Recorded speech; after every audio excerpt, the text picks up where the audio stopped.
Hi friends, நான் உங்கள் anime freak வந்துட்டேன். நாம் இப்போ ஒரு புது மாங்கோ தாங்க பார்க்க போகிறோம். இந்த மாங்கோவோட பேர் த ஹீரோ ரிட்டர்ன்ஸ். நீங்கள் இதுக்கு முன்னாடி உள்ள மாங்கால் எல்லாத்துலேயுமே டவர்ஸ் இருக்கும் பார்த்துருப்பீங்க, டன்ஜன்ஸ் இருக்கும் பார்த்துருப்பீங்க. ஆனால் இந்த த ஹீரோ ரிட்டர்ன்ஸ் மாங்கால டவர்ஸும் இருக்குது, டன்ஜன்ஸும் இருக்குது. என்னடா இது ஒரே ஸ்டோரியில் ரெண்டும் இருக்குதா அப்படின்னு சொல்லிட்டு உங்களுக்கு ரொம்ப ஆச்சரியமாக இருக்கும்.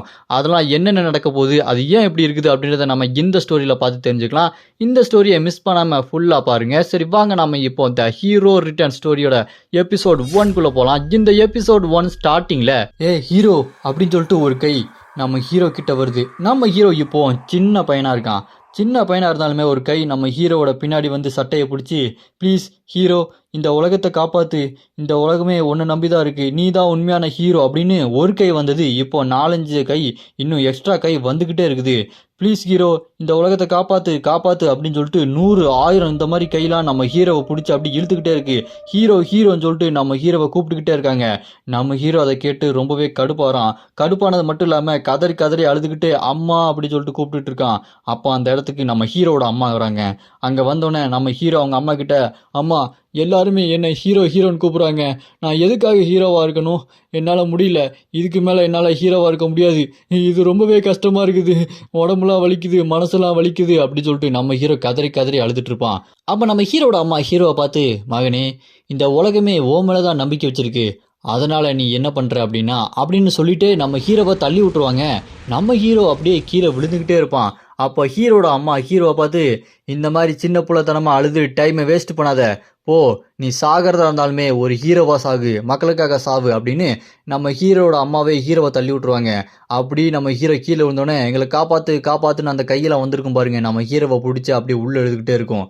அப்படியே கட் பண்ணால் டப்புன்னு ஒரு மலைத்துளி மாதிரி ஒரு தண்ணீர் வந்து நம்ம ஹீரோட மூஞ்சி மேலே படும். அப்படியே நம்ம ஹீரோ இப்போ பெரிய பையனாக இருக்கான். பார்க்கறதுக்கு கைஜு நம்பர் 8 ஹீரோ மாதிரி இருக்கான். அப்படியே கண்ணை முழிச்சோன்னே அப்போ நம்ம ஹீரோ கண்ணை முழிச்சு பார்க்குறான். கண்ணை முழிச்சதுக்கப்புறம் பார்த்தா அந்த பில்டிங் எல்லாமே இடிஞ்சு விழுந்து அந்த இடமே ரொம்ப நாசமாக இருக்குது. இங்கே நம்ம ஹீரோ மட்டும் தான் இருக்கான். கையில் அவனோட ஸ்வாடை எடுத்துகிட்டு, நான் இப்போ கொஞ்சம் ரெஸ்ட் எடுக்கலான்னு நினச்சேன், எனக்கு ரொம்ப டயர்டாக இருக்குது அப்படின்னு சொல்லிட்டு நம்ம ஹீரோ அந்த பில்டிங் மேலே எந்திரிச்சு நின்று வந்துட்டு இருப்பான். அப்படியே கீழே பார்த்தா டைப்பாக மான்சஸ் இருக்குது. அதை பார்த்து நம்ம ஹீரோ, சவா, ஆனால் இந்த சனியை பிடிச்ச பீட மான்சஸ் எல்லாம் எனக்கு கொஞ்சம் கூட ரெஸ்ட் எடுக்கவே விட மாட்டேங்குதுங்க. சே, செம்மையாக கடுப்பாகுது. உங்கள் ஒவ்வொருத்த மூஞ்ச பார்க்க பார்க்க எனக்கு அப்படி எரிச்சலாக வருதுடா. அப்படி நம்ம ஹீரோ பில்டிங் மேலே நின்று கீழே பார்த்தா அங்கே நிறைய மான்ஸ்டர் அப்படி நம்ம ஹீரோவை சுற்று போட்டு நிற்கும். அப்போ நம்ம ஹீரோட மானா லோடு 97%, மானா லெவல் 9. இப்போ நம்ம ஹீரோவை பார்த்து அந்த மான்ஸ்டர்ஸ் எல்லாம் பயங்கரமாக கத்திட்டு இருக்கோம். அப்போ நம்ம ஹீரோ அந்த மான்ஸ்டர்ஸ் எல்லாத்தையுமே பார்த்துட்டு அப்படின்னு பெருமூச்சு விட்டு சும்மா மின்னல் வேகத்தில் ஓடுவான் பாருங்க, அப்படின்னு சொல்லிட்டு வெறி கொண்டு ஓடிட்டு இருப்பான். அதை பார்த்து மான்ஸ்டர்ஸ் எல்லாம் வாடா அப்படின்ற மாதிரி நம்ம ஹீரோவை அட்டாக் பண்ண போயிட்டு இருக்கோம். நம்ம ஹீரோ ஸ்வாடை பிடிச்சிட்டு உங்க ஒருத்தரையும் விட மாட்டோம் அப்படின்னு சொல்லிட்டு வெறி கொண்டு வேகமாக அட்டாக் பண்ண போவான். அங்கே இருக்கிற ஒரு மான்ஸ்டர் கூட விடாம கை தனியா, உடம்பு தனியா, தலை தனியான்ற மாதிரி துண்டு துண்டு துண்டு துண்டா எல்லாத்தையுமே வெட்டி வீசிட்டு இருப்பான். ஒன்றுத்தையுமே விட மாட்டான். அந்த மான்ஸ்டர்ஸ் எல்லாத்தையுமே மிதிச்சு தள்ளி வெறி கொண்டு தாவி பறந்து போய் சும்மா அங்கே நிற்கிற ஒரு மான்ஸ்டர் மண்டையிலேயே ஒரு போடு அப்படின்னு ஒரு போடு போடுவான் பாருங்க. அந்த இடமே சும்மா அதிர்ந்து அந்த கல்லெல்லாம் தெரிச்சு பறந்து போயிட்டு இருக்கும். நம்ம ஹீரோ அங்கே இருக்கிற ஒரு மான்ஸ்டர் கூட விடாமல் எல்லாத்தையுமே போட்டு தள்ளிட்டு அப்படின்னு சொல்லிட்டு பெருமூச்சு விட்டுட்டு இருப்பான். நம்ம ஹீரோட வாயிலிருந்து ரத்தம்லாம் வரும். அப்போ ஒரு மான்ஸ்டர் நம்ம ஹீரோவை பார்த்து, டேய் நீ தான்டா இந்த மனுஷனத்துக்கு எல்லாத்துக்குமே சூப்பர் ஹீரோ, சும்மா மரண மாசுக்கு ஆடிட்ட அப்படின்னு சொல்லிட்டு இருக்கும்போது அந்த மிகப்பெரிய மான்ஸ்டரோட கை அந்த பில்டிங் மேலே வைக்கும். அப்போ தான் அந்த மான்ஸ்டரோட உண்மையான உருவத்தை பார்த்தா பில்டிங்கை விட ரொம்ப பெரிய சைஸில் சும்மா பார்க்கறதுக்கே பயங்கரமாக இருக்கும். அந்த மான்ஸ்டர் முன்னாடி நம்ம ஹீரோ சின்ன எறும்பு மாதிரி நின்றுருப்பான். அப்போ அந்த மான்ஸ்டர் நம்ம ஹீரோவை பார்த்து, உன்னோட இந்த ஸ்ட்ரென்த்தை பார்க்கும்போது எனக்கு ரொம்ப பொறாமையாக இருக்குடா, இந்த மாதிரி ஒரு ஸ்ட்ரென்த்தை நான் பார்த்ததே இல்லை அப்படின்னு சொல்லிட்டு அது நம்ம ஹீரோவை பார்த்து பேசிக்கிட்டே இருக்கும். நம்ம ஹீரோ அப்படியே முட்டி போட்டு என்ன பண்ணுறது தெரியாமல் பார்த்துக்கிட்டே இருப்பான். அப்போ அந்த மான்ஸ்டர், என் பேர் தான் ஃபஃப்னியர், உன்னோட இந்த ஸ்ட்ரென்த்தை நான் உண்மையாலுமே பாராட்டுறேன்டா, நீ என்னோட ஒரு பகுதியாகவே மாற போற, உன்னை தோக்கடிச்சு உன்னை கொன்னதுக்கு அப்புறம் உன்னோட ஸ்ட்ரென்த்து ஃபுல்லாக எனக்கு தான்டா, அதை ஃபுல்லாக நான் எடுத்துக்குவேன் அப்படின்னு நம்ம ஹீரோவை அடித்து பறக்க விட்டுரும். நம்ம ஹீரோ பறந்து போய் பில்டிங்கில் அடித்து கீழே விழுந்துருவான். அப்படின்னு சொல்லிட்டு நம்ம ஹீரோ வழியில ரொம்ப கஷ்டப்பட்டுக்கிட்டு இருப்பான். அப்ப நம்ம ஹீரோ கண்ணு முன்னாடி அந்த மிகப்பெரிய மான்ஸ்டர் வந்து நின்னோடனே அதை பார்த்து நம்ம ஹீரோ அவ்வளவுதான், இதுதான் என் வாழ்க்கையோட முடிவா, ஒரு ஹீரோவா எங்க அம்மாவுக்கு ஒரு பையனா இருக்கும்னு நினைச்சேன், ஆனா இது எல்லாமே வெறும் ஜோக்கா மாறிடுச்சு, என் கதையெல்லாம் முடிய போகுது அப்படின்னு சொல்லும்போது இன்னும் நிறைய மான்ஸ்டர் வானத்திலிருந்து பறந்து வருது, நடந்து வருது. இப்ப நம்ம ஹீரோவால அசைய கூட முடியல. ஏன் நான் ஒரு ஹீரோன்னு சொல்றாங்க, ஆனா என்னால ஒருத்தவங்களை கூட காப்பாற்ற முடியலையே, என்ன ஹீரோ எருமை சாணின்னு, நான் ஹீரோவே இல்லை அப்படின்னு சொல்லிட்டு நம்ம ஹீரோ யோசிச்சுட்டே இருக்கும்போது அந்த மிகப்பெரிய மான்ஸ்டர் கையை முறுக்கிட்டு சும்மா செம்ம ஃபோர்ஸாக நம்ம ஹீரோவை குத்த வரும் பாருங்க. அப்போ நம்ம ஹீரோ அவ்வளோதான், இதெல்லாம் ஒன்றுமே இல்லை, இதெல்லாம் நத்திங், இந்த வாழ்க்கையே நத்திங் அப்படின்னு சொல்லிட்டு நம்ம ஹீரோ அப்படியே கண்ணை மூடுவான். அந்த மான்ஸ்டர் டமால்னு ஒரு குத்து விடும், அந்த இடமே கதி கலங்கி போயிடும். கட் பண்ணா அப்படியே நம்ம ஹீரோ கண்ணை முழிக்கிறான். நம்ம ஹீரோ முன்னாடி 4 பசங்க நின்று பார்க்குறாங்க. அதில் ஒருத்தர் நம்ம ஹீரோவை பார்த்து, டே கிம்சு என்னடா டக்குன்னு மயங்கி விழுந்துட்டேன், நான் செத்து போயிட்டேன்னு நினச்சிட்டேன் கொஞ்ச நேரத்தில் அப்படின்னு சொல்லிட்டு நம்ம ஹீரோ பார்த்து சொல்லும்போது தான் தெரியுது நம்ம ஹீரோட பேர் கிம். நம்ம ஹீரோ அப்படி டப்புன்னு கண்ணு முழிச்சு பார்த்தா இப்போ நம்ம ஹீரோ பார்க்குறதுக்கே ரொம்ப வித்தியாசமாக சின்ன பையன் மாதிரி இருக்கிறான். அப்போ அங்கே இருக்க டே என்னடா ஆச்சு, திடீர்னு எந்திக்கிறான், திடீர்னு மயக்கம் போடுறான், மூச்சு பேச்சு இல்லாமல் இருக்குது, இப்போ திடீர்னு உயிர் வருது, இவன பேயாடா அப்படின்னு சொல்லிட்டு அவனுக்கு பயந்துட்டு இருக்கும்போது நம்ம ஹீரோக்கு ஒன்றும் புரியாமல் நம்ம ஹீரோ கையை பார்த்துட்டு இருப்பான்.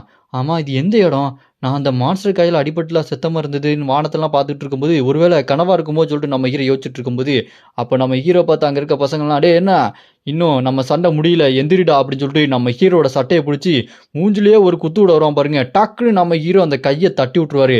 தட்டி விட்டுட்டு சும்மா செம்ம கோவத்தில் ஓங்கி ஒரு குத்து தவடாலேயே அடிப்பார் பாருங்க. அடிச்சு அடியில் சும்மா பறந்து போய் குப்பரை கடிச்சு விடுவான் பாருங்க. பார்க்கறதுக்கே செம்ம காமெடியாக இருக்கும். அதை பார்த்து கூட இருக்க அந்த 3 பசங்க ஏய் என்னடா அவன் இப்படி அடிச்சிட்டான் அப்படின்னு சொல்லிட்டு வாயை பிளந்து பார்த்துட்டு இருப்பானுங்க. நம்ம ஹீரோ சாரிப்பா நீ என்ன அடிக்க வந்து அதனால அடிச்சிட்டேன் அப்படின்னு நம்ம ஹீரோ அவனை பார்த்து சொல்லிட்டு இருக்கும்போது அங்கே இருக்க ஒரு பையன் டேய் சீக்கிரம்டா நம்ம இங்கேருந்து உடனே போயாகணும், போலீஸ் இங்கே வந்துட்டு இருக்காங்க அப்படின்னு சொல்லும்போது அடி வாங்கினவன் மூஞ்ச பாருங்க எப்படி வீங்கி போயிருக்குன்னு. அவன் இப்போ நான் அவனை விட்டு போகிறேன், ஆனால் நாளைக்கு ஸ்கூலுக்கு ஒருவேளை கிம்ஸோ உன்னை விட மாட்டேன்டா அப்படின்னு சொல்லிட்டு அவன் அப்படி கத்திக்கிட்டு அங்கேருந்து ஓடுவான்.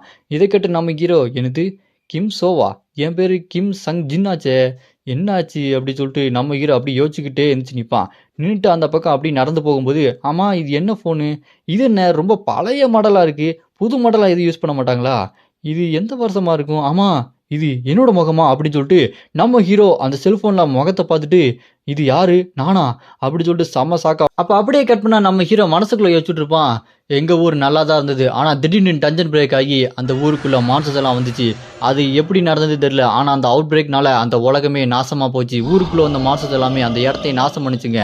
ஆனால் அந்த அவேக்கனிங் பவர் உள்ள என்ன மாதிரி ஹண்டர்ஸ் அவங்க போய் இந்த மாதிரி மான்ஸ்டர்ஸை தடுத்து நிப்பாட்டாங்க. ஆனால் கடைசியில் எல்லாருமே இறந்துட்டாங்க. அங்கே மிஞ்சி போன ஒரே ஒருத்தன் அது நான் மட்டும்தான்.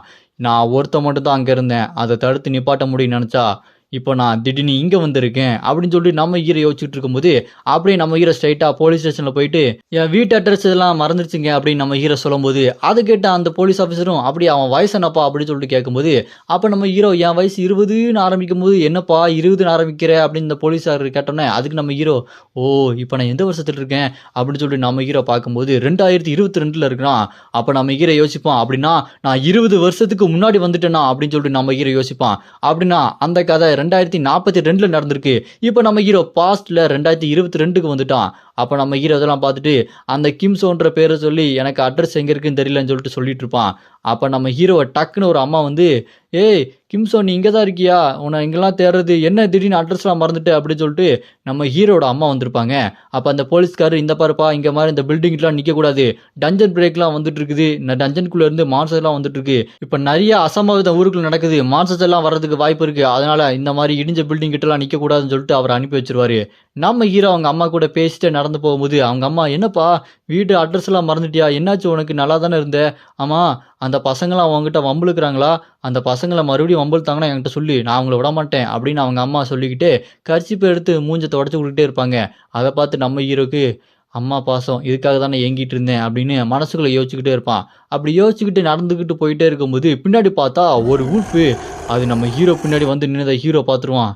இது சாதாரண ஊர்ஃப் மாதிரி தெரியலையே, டஞ்சனுக்குள்ளேருந்து வந்த உல்ஃப் மாதிரி இருக்கே அப்படின்னு யோசிச்சுட்டே இருக்கும்போது அது அப்படியே வேகமாக ஓடி வந்து அட்டாக் பண்ண ஆரம்பிக்கும். நம்ம ஹீரோ குறுக்க பேக்கை வச்சு தடுத்து நிப்பாட்டி ஜஸ்ட் மிஸ்ஸு அது அப்படியே அந்த பக்கம் பறந்து போய் நம்ம ஹீரோ முன்னாடி நிற்கும் போது அங்கே வந்தது ஒரு உல்ஃப் கிடையாது 2 உல்ஃப். இதை பார்த்த நம்ம ஹீரோ இந்த உல்ஃப் மான்ஸ்டர் எப்படி இங்கே வந்தது, பக்கத்தில் தான் அந்த டஞ்சன் எது இருக்கணுமா, இது எப்படியே சமாளிச்சாகணுமே, எனக்கு ஒரு வெப்பன் கிடச்சா நல்லா இருக்கும் அப்படின்னு சொல்லிட்டு பார்க்கும்போது பக்கத்தில் பார்த்தா ஒரு கொடை இருக்கும். அந்த கொடையை எடுத்து நம்ம ஹீரோ அட்டாக் பண்ண ரெடியாக இருக்கும்போது அந்த உல்ஃப் வேகமாக நம்ம ஹீரோவை அப்படியே அட்டாக் பண்ண வரும். நம்ம ஹீரோ கொடையை வச்சு அந்த உடம்புல அந்த உல்ஃப் உடம்புல சும்மா குத்திக்கிட்டே இருப்பான். அது குத்துனதுல பயங்கரமாக ரத்தம் வந்துகிட்டு இருக்கும். அப்படி அதை அட்டாக் பண்ணிகிட்டே இருக்கும்போது அதே நேரத்தில் பின்னாடி இருந்து ஒரு உல்ஃப் அப்படியே நம்ம ஹீரோவை அப்படி கடிக்க வரும். நம்ம ஹீரோ கொடையை அதோட வாயில் வச்சு தடுத்து நிப்பாட்டிட்டு இருப்பான். அப்படி நம்ம ஹீரோ மேலேயே விழுந்துரும். நம்ம ஹீரோ அதை கஷ்டப்பட்டு தடுத்து நிப்பாட்டிகிட்டே இருக்கும்போது திடீர்னு பார்த்தா இன்னொரு அந்த உல்ஃப் அடி வாங்கின உல்ஃப் அது அப்படி வேகமாக ஓடி வந்து நம்ம ஹீரோவை கடிக்க வரும்போது திடீர்னு நம்ம ஹீரோட அம்மா குறுக்க பூந்து அந்த உல்ஃப் மேலேயே அப்படி மோதி அந்த உல்ஃப் அப்படி பறக்க விட்டுருவாங்க. அதே நேரத்தில் நம்ம ஹீரோட அம்மாவும் அடி வாங்கி அப்படி கீழே விழுந்துருவாங்க. அதை பார்த்து நம்ம ஹீரோ அம்மா அப்படி சொல்லிட்டு கத்துவான். இதோட இந்த எபிசோடு இங்கே முடியுது. இதுக்கப்புறம் என்ன ஆக போகுது அப்படின்றத நம்ம அடுத்த எபிசோட பார்க்கலாம். நான் அடுத்த எபிசோட ஆல்ரெடி அப்லோட் பண்ணிட்டேன், டிஸ்கிரிப்ஷனில் லிங்க் கொடுத்துருக்கேன், மறக்காமல் போய் பார்த்துருங்க. இன்னும் போக போக நிறையா டவரு டஞ்சனு இன்னும் வித்தியாசமான மான்ஸ்டர்ன்ற மாதிரி செம்ம ஆக்ஷன் பேக் உங்களுக்காக காத்துட்ருக்கு, மிஸ் பண்ணிடாதீங்க. டிஸ்கிரிப்ஷனில் லிங்க் கொடுத்துருக்கேன், அடுத்த எபிசோட லிங்க்கு மறக்காமல் போய் பார்த்து சப்போர்ட் பண்ணுங்கள்.